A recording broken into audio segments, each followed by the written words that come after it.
My 7-year-old son Brody stood at his father's casket, his small voice cutting through the funeral home like a knife. "Daddy, Uncle Wade said he did it on purpose." 200 people stopped breathing. My mother dropped her hymnal, and my brother Wade, the one who killed my husband while driving drunk, actually smiled. But I'm getting ahead of myself. Let me tell you how we got here, to this moment where my entire family shattered in front of everyone we knew. My name is Tessa Conway. 3 weeks ago, I was a 34-year-old elementary school teacher with a beautiful life. I had a husband who still left me love notes in my lunch bag, a son who believed his daddy could fix anything, and a family that gathered for Sunday dinners no matter what. Today, I'm a widow, standing in a funeral home, watching my drunk brother confess to murder while my mother defends him. You need to understand the players in this tragedy to grasp why what happened next destroyed everything. There was Garrett, my husband, 6'2", built like the construction foreman he was, with hands rough from work but gentle enough to braid our neighbor's daughter's hair when she asked. He was 36 years old and had this laugh that started deep in his chest and bubbled up until everyone around him was laughing too. He called me Professor, even though I taught 3rd grade, and he never missed one of Brody's soccer games, even if it meant leaving a job site early. The guys on his crew used to joke that Garrett Conway would reschedule a hurricane if it conflicted with family time. Then there's Wade, my younger brother. 31 years old, though you'd guess older from the hard living etched on his face. He'd been handsome once, back when he played high school baseball and had scouts coming to games. That was before the first DUI at 19, before he lost his job at the bank for showing up drunk, before he totaled 3 cars and somehow walked away from each wreck without a scratch. Wade had this way of making you believe he'd changed, right up until you found him passed out on your porch at 3 a.m. or got a call from county jail asking if you'd post bail again. My mother, Darlene, was 58 and had been making excuses for Wade since he was old enough to need them. "He's just passionate," she'd say when he punched holes in walls. "He's going through something," when he stole money from her purse. "He didn't mean it," when he showed up to my wedding reception drunk and gave a speech about how Garrett wasn't good enough for me. Mom was a retired nurse who'd spent her career saving people, and she couldn't accept that her own son might be beyond saving. And then there was Brody, 7 years old, obsessed with dinosaurs and space, quiet in that way that makes people think he's shy when really he's just observing everything. He had Garrett's brown eyes and my stubborn streak. He could name every planet in order and tell you which dinosaurs lived, in which period. But more than that, Brody had this unsettling ability to see through adult pretenses. When Grandma said Uncle Wade was sick, Brody asked why medicine never made him better. When people said Daddy was in a better place, Brody wanted to know why that better place couldn't have Wi-Fi so Daddy could FaceTime us. These were the people in my life when everything fell apart. A devoted husband who believed in second chances, an alcoholic brother who'd used up his 9th life years ago, a mother who enabled him every step of the way, and a little boy who would ultimately be the only one brave enough to tell the truth. The funeral home was packed that day. Garrett's construction crew filled 3 rows, big men in ill-fitting suits trying not to cry. My teacher friends formed a protective cluster on the left side. Mom's church group whispered prayers in the back. Wade sat in the very last row, wearing a designer suit Mom had bought him for the occasion, looking bored and checking his phone like he was at a DMV instead of the funeral of the man he'd killed. I stood at the podium, looking out at all these faces, trying to find words that could possibly explain what Garrett meant to us. How do you summarize a life in a few minutes? How do you capture the essence of someone who made everything better just by walking into a room? But before I could speak, before I could share my carefully prepared eulogy about forgiveness and moving forward, Wade's voice carried across the room. He was talking to our cousin Derek, and he wasn't even trying to whisper.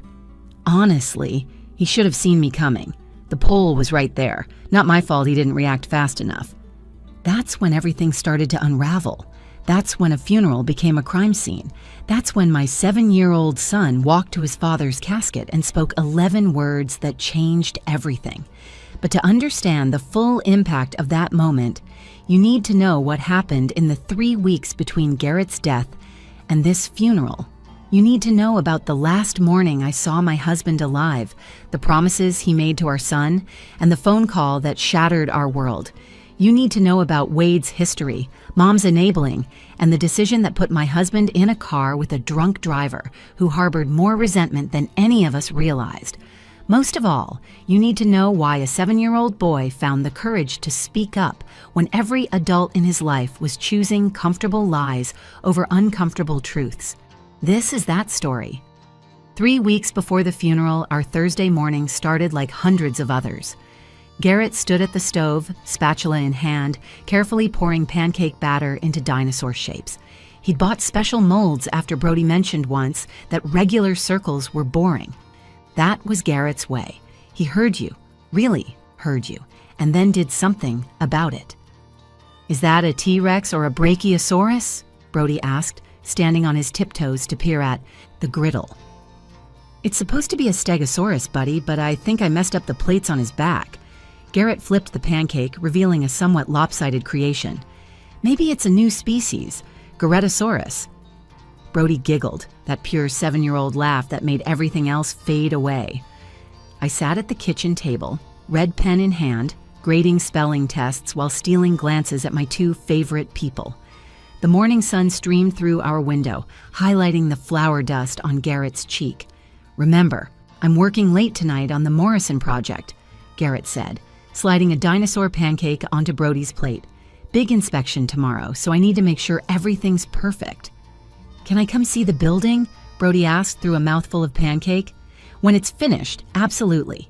It's going to be a medical center. They'll help sick kids get better."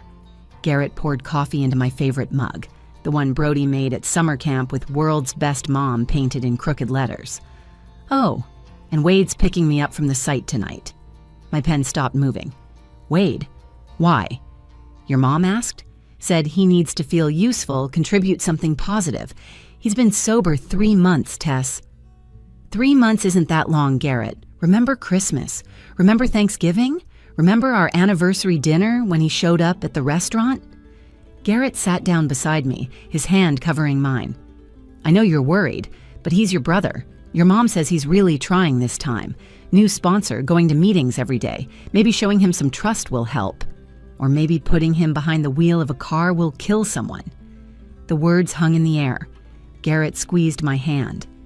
"It's just a ride, Tess. 15 minutes from the job site to home. Your mom will pick him up from our place after. What could go wrong in 15 minutes? Everything, as it turned out. Absolutely everything. I wanted to fight harder, but Brody was watching us with those big brown eyes, and Garrett had already made up his mind. That was the thing about my husband. His greatest strength and his fatal flaw were the same. He believed in people. He believed in redemption and second chances, and the power of family to heal old wounds. Wade had been the golden child once, star pitcher on the varsity baseball team, full scholarship to state, drafted by the minor leagues at 20. Then came the shoulder injury, the prescription painkillers, the alcohol to numb what pills couldn't touch. By 25, he'd burned through his signing bonus, his apartment, and most of his friends. By 30, he'd been arrested 4 times, hired and fired from 9 jobs, and had lived on Mom's couch more than anywhere else. "He just needs stability," Mom would say. "He needs to know we won't give up on him." But there's a difference between not giving up and enabling destruction. Mom never learned that difference. When Wade crashed her car, she bought him another one. When he got fired for drinking on the job, she called in favors to get him hired somewhere else. When he stole from her purse, she pretended she'd misplaced the money. The afternoon before Garrett died, Brody worked on his solar system project at the kitchen table. "Dad, I can't get Saturn's rings to stay on." "We'll fix it Sunday," Garrett promised, ruffling Brody's hair. "We'll make the best Saturn that school has ever seen. Maybe we'll even add some moons." "All 62 of them?" "Well, maybe just the big ones. We don't want to show off too much." At 8:47 that night, Garrett sent his last text. "Wade's here. Home soon. Love you both." At 9:15, I texted back, "Be safe. Love you." At 10:30, I started worrying. At 11 o'clock, I called his phone, straight to voicemail. At 11:23, the doorbell rang. 2 police officers stood on my porch, their faces carefully neutral. "Mrs. Conway? There's been an accident. You need to come with us." The hospital smelled like disinfectant and despair. I ran through the emergency room doors, still wearing my pajama pants and Garrett's old college sweatshirt. The receptionist started to speak, but I was already past her, following the sound of my mother's voice down the hallway. It wasn't his fault. He's injured too. Why is he handcuffed? I found them in room 107. Wade sat on the hospital bed, his wrist cuffed to the rail, a small bandage on his forehead. The overwhelming stench of whiskey hit me from 6 feet away. My mother stood beside him, rubbing his free hand while a police officer took photographs. "Where's Garrett?" I demanded. The officer looked at me with practiced sympathy. "Are you Mrs. Conway? Your husband is in surgery. The doctor will be out to speak with you soon." "Tessa, thank God you're here," Mom said, not leaving Wade's side. "This is all a misunderstanding. Wade's confused. He hit his head. He doesn't remember what happened." Wade looked up at me then, his eyes bloodshot but clear. He remembered. I could see it in the way he quickly looked away. "You were supposed to be sober," I said, my voice deadly quiet. "Tessa, please, not now," Mom interrupted. "He needs our support." "He needs a lawyer," the officer said. Blood alcohol was 0.21, nearly 3 times the legal limit. Dr. Patterson found me in the hallway 20 minutes later. She was young, maybe 30, with kind eyes that had delivered too much bad news. "Mrs. Conway, your husband sustained catastrophic injuries. The impact was primarily on the driver's side. His injuries were too severe. I'm so sorry. He didn't suffer." The world tilted. The fluorescent lights became too bright, then too dim. Someone's arms caught me before I hit the floor. When I came back to myself, I was in a chair, a nurse holding a cup of water to my lips. I need to see him. They led me to another room where Garrett lay still, looking like he was sleeping except for the unnatural stillness. No rise and fall of his chest, no flutter of eyelids, no slight smile when he sensed me near. I held his hand, still calloused from work, still wearing his wedding ring. "Brody needs you," I whispered. "I need you. You can't be gone. You promised to help with Saturn." Mom appeared in the doorway. "Tessa, honey, Wade needs to go home. Can you talk to the officers? Tell them it was an accident?" I stared at her. "He killed my husband." "Don't say that. Wade loved Garrett. They were brothers." "Blood alcohol of 0.21, Mom. People make mistakes." "This wasn't a mistake. This was a choice. He chose to drink. He chose to drive. He chose to pick up Garrett while drunk." "You're upset. You're not thinking clearly. Family supports family, Tessa." "Garrett was family." The scream ripped from my throat. "My husband is dead and you're worried about Wade being comfortable?" She actually had the audacity to look hurt. "I'm worried about both my children." "No, Mom, you're worried about one. The same one you always worry about. The wrong one." Wade made bail 2 days later. $5,000 that Mom paid without hesitation.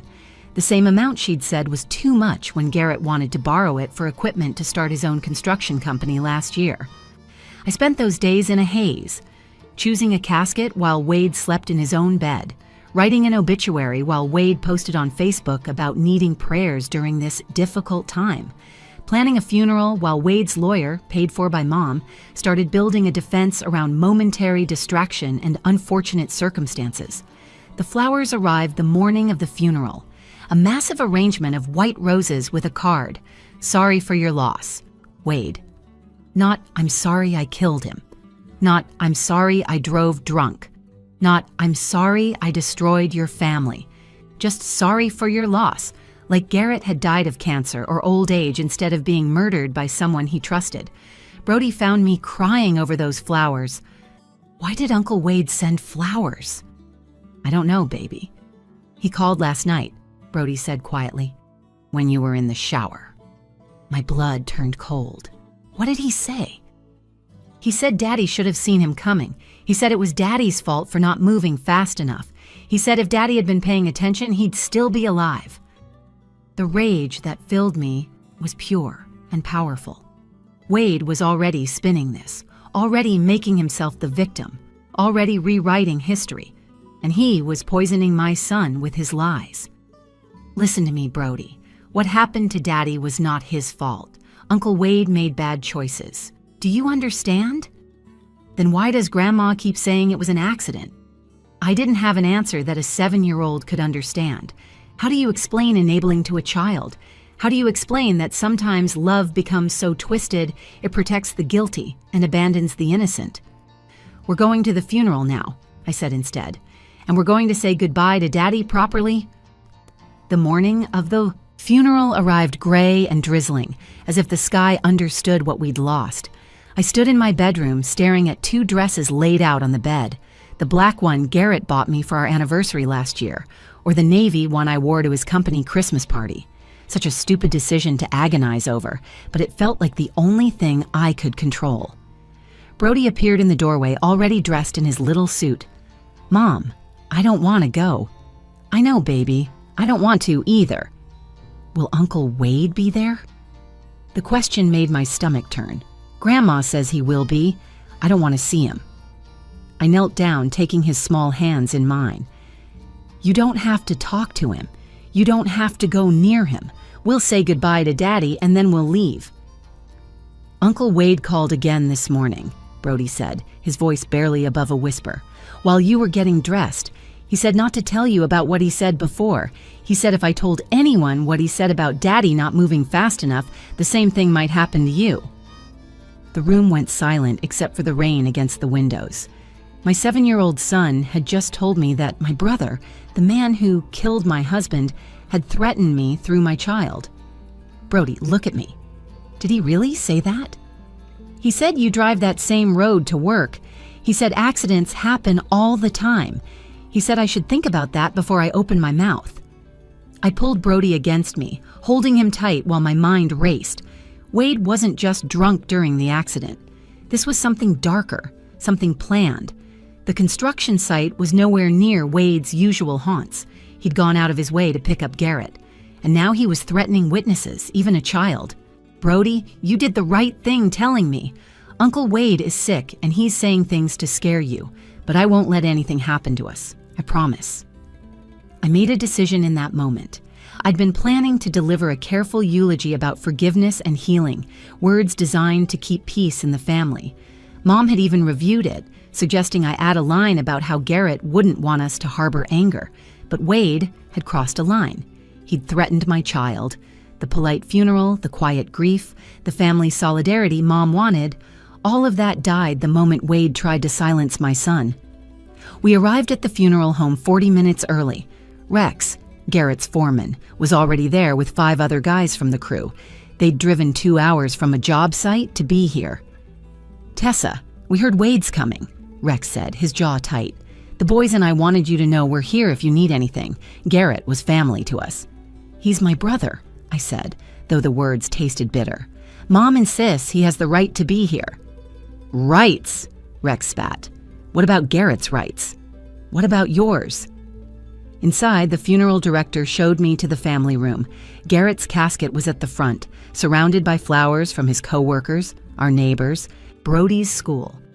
The largest arrangement, those obscene white roses from Wade, had been placed prominently at the head of the casket. I moved them to the back corner. Mom arrived with Wade 15 minutes before the service.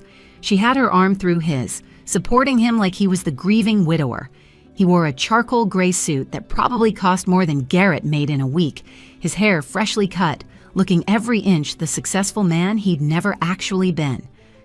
"Tessa," Mom said, guiding Wade toward me.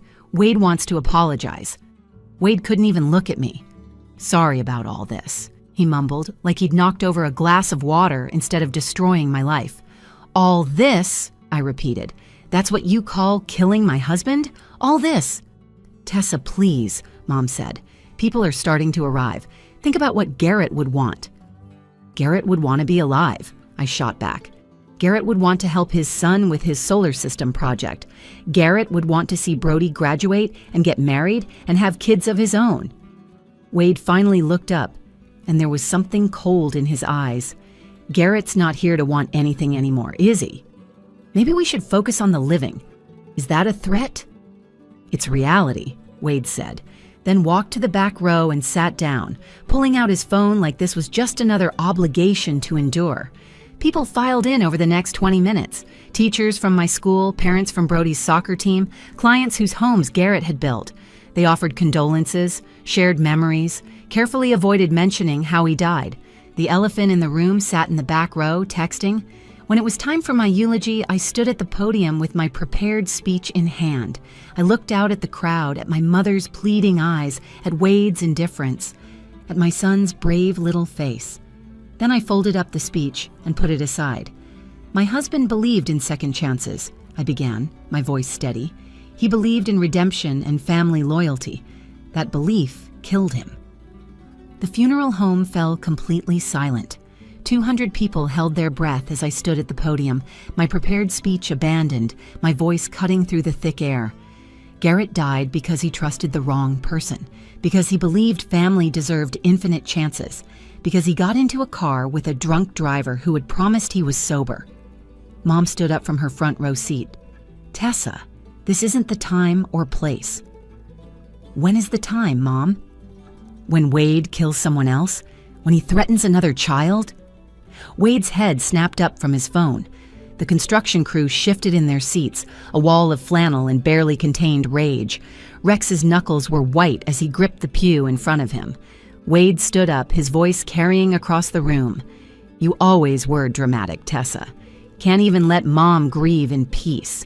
Classic perfect little Tessa, who never screwed up once in her life, standing there judging everyone else. I'm not judging everyone else, Wade. Just you, the man who killed my husband. It was an accident, Mom cried out.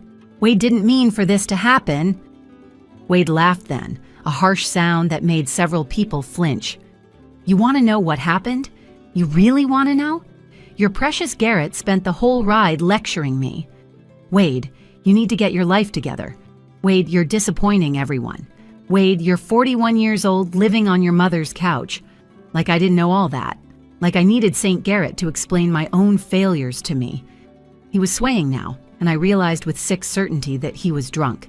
He'd come to Garrett's funeral drunk. So when I saw that telephone pole coming up, Wade continued, his voice getting louder, maybe I didn't swerve as fast as I could have. Maybe I thought he should have seen it coming. Maybe I was tired of everyone thinking Garrett was so perfect while I was just the family screw-up.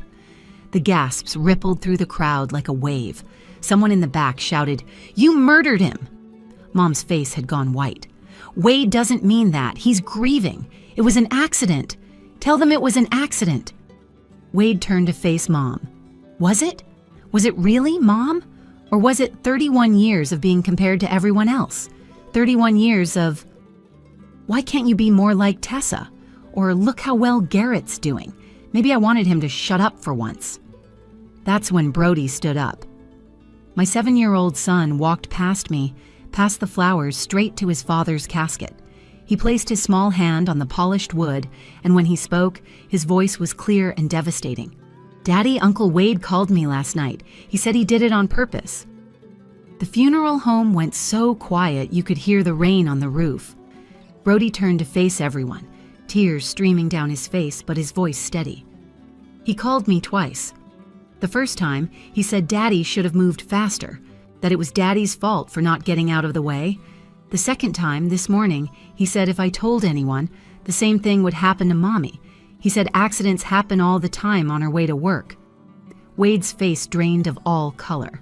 The kid's lying. He's confused. He's making things up. I'm not lying, Brody shouted, his little body shaking. You said Daddy deserved it for trying to make you stop drinking. You said he should have minded his own business. You called me on Mom's old phone in the kitchen, the one she doesn't know still works. You said you'd make it look like an accident, just like with Daddy. Rex and 3 other construction workers stood up simultaneously, moving toward Wade. The funeral director was already on his phone, and I could hear him saying, "Police, an emergency." Wade tried to run, stumbling over flower arrangements, knocking over a standing spray of lilies. He made it 3 steps before Rex caught him, not violently, just firmly, holding him in place. You threatened a child? Rex said, his voice dangerous. You killed our brother and then threatened his boy? Mom was screaming now, pushing through people to get to Wade. He didn't mean it. He's sick. He needs help, not prison. Someone help my baby. Your baby is a murderer, I said, my voice cutting through her hysteria. Your baby killed my husband and threatened my child. Your baby confessed in front of 200 witnesses. The police arrived within minutes. As they read Wade his rights, he looked at me with such hatred that several people stepped between us protectively. "This is your fault," he slurred. "You always had to be perfect. You and your perfect husband and your perfect kid. You made me look bad just by existing." "No, Wade," I said quietly. "You did that all by yourself." As they led him out, Mom followed, still pleading with the officers, still making excuses, still choosing the wrong child. She didn't even look back at Brody and me, didn't check if we were okay, didn't offer a single word of comfort to her grandson who had just shown more courage than any adult in the room. The funeral director approached me gently. "Mrs. Conway, would you like to continue the service?" I looked at Garrett's casket, at my son's tear-stained face, at the room full of people who'd just witnessed a murder confession at a funeral. "Yes," I said, taking Brody's hand. "My husband deserves a proper goodbye. The truth is out now. We can finally mourn him properly." Wade was arrested at the funeral and charged with vehicular homicide. The prosecution upgraded it from manslaughter after 200 witnesses heard him confess to intentionally hitting that telephone pole. Brody's testimony about the threatening phone calls added witness intimidation and child endangerment charges. The trial was swift. Even Wade's expensive lawyer, still paid for by Mom, couldn't argue with a funeral full of witnesses and a 7-year-old's devastating testimony. 25 to life. That was the sentence. Wade would be eligible for parole when he was 56 years old. When the verdict was read, Mom sobbed like she was the one who'd lost a spouse. She turned to me in the courtroom, her eyes pleading. "How could you do this to your brother?" "He did it to himself, Mom. I just stopped letting you cover it up." That was 6 months ago. Mom chose her side that day, and it wasn't mine or Brody's. She visits Wade every week in prison, puts money in his commissary account, tells anyone who will listen that he was wrongly convicted. She hired an appeals lawyer with the money from Dad's life insurance policy. The same money she'd said wasn't enough to help Garrett start his business. "When you're ready to forgive, we'll be here," she told me the last time we spoke. "Then you'll be waiting forever," I replied, and meant it. She hasn't met Brody's new teacher or seen his improved grades. She doesn't know he joined the science club or that he built a working volcano for the science fair. She chose the son in prison over the grandson who needed her. Some choices can't be undone. Rex and the construction crew became our unexpected family. They finished Garrett's last project and named it in his honor. Every Sunday, Rex comes by to teach Brody woodworking in our garage, using Garrett's tools. "Your dad would want you to know how to build things, not just destroy them," he told Brody that first day, and I had to leave the room to cry. They created a memorial fund in Garrett's name that sends kids to trade school. Last month, they sponsored 5 students. Garrett would have loved that, knowing he was still helping people build their futures even after he was gone. Brody and I moved 3 months after the funeral. Not far, just across town, but far enough that we don't drive past that telephone pole every day. Far enough that Mom can't drop by unannounced to plead Wade's case. The new house is smaller but filled with light. Brody's solar system project hangs in his room, complete with Saturn's rings that we finally figured out how to attach. We used Garrett's hot glue gun and followed a YouTube tutorial, both of us crying and laughing as the rings kept sliding off before finally staying put. "Do you think Daddy knows we finished it?" Brody asked that night. "I think he knows everything important," I told him. "He knows you were brave. He knows you told the truth when it was scary. He knows you protected us." The truth about family is that it isn't about blood. It's about who shows up when your world falls apart. Who stands with you when standing with you is hard. Who tells the truth when lies would be easier. Mom spent so many years protecting Wade from consequences that he genuinely believed he could get away with murder. She enabled him right into a prison cell, and even now, she can't see her role in it. Sometimes protecting your family means cutting off the parts that have gone rotten. It means choosing the victim over the perpetrator, the grieving over the guilty, the truth over comfortable lies. It means teaching your child that some things are unforgivable, and that's okay. Brody still has nightmares sometimes. He wakes up crying for his daddy, and I hold him while we both grieve the future Garrett won't see. But he also laughs again. He plays soccer with fierce determination, wearing Garrett's number on his jersey. He builds things in the garage with Rex. his hands learning the same skills his fathers knew. Last week, he asked me, "Mom, why did Grandma pick Uncle Wade instead of us? Some people love the idea of fixing broken things more than they love the people who got broken." I told him, "Grandma wanted to save Uncle Wade so badly that she forgot to protect everyone else from him." "That's sad," he said. "Yes, baby, it is." Garrett believed people could change. I believe they show you exactly who they are, and you need to be brave enough to believe them. Wade showed us he was capable of murder. Mom showed us she would defend him no matter what.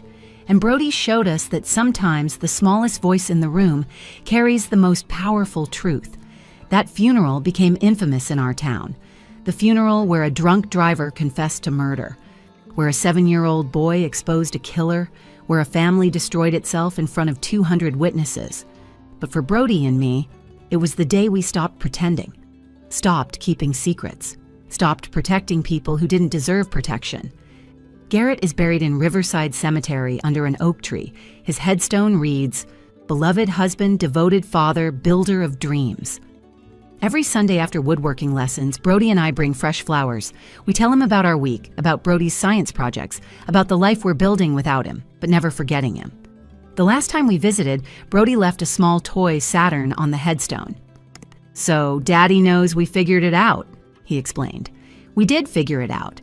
Not just the planet's rings, but how to survive betrayal, how to choose truth over family loyalty, how to rebuild after everything falls apart.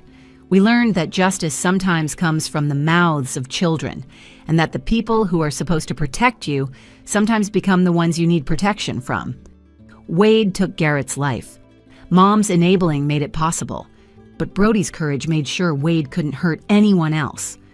That's the legacy of that horrible day, not the loss, though we feel it every moment, not the betrayal, though it cut deep, but the triumph of truth over lies. Even when that truth destroyed everything we thought we knew about family, Garrett would be proud of his son. I'm proud of him too, brave enough to speak when adults stayed silent, strong enough to stand up to threats, wise enough to know that some secrets are too dangerous to keep. That's our story. That's how a funeral became a crime scene, how a family shattered beyond repair, and how a 7-year-old boy's words sent his uncle to prison for 25 to life. If you found this story compelling, please share it with others who might need to hear that choosing truth over toxic family loyalty is sometimes the bravest thing you can do. Leave a comment about your own experiences with difficult family choices.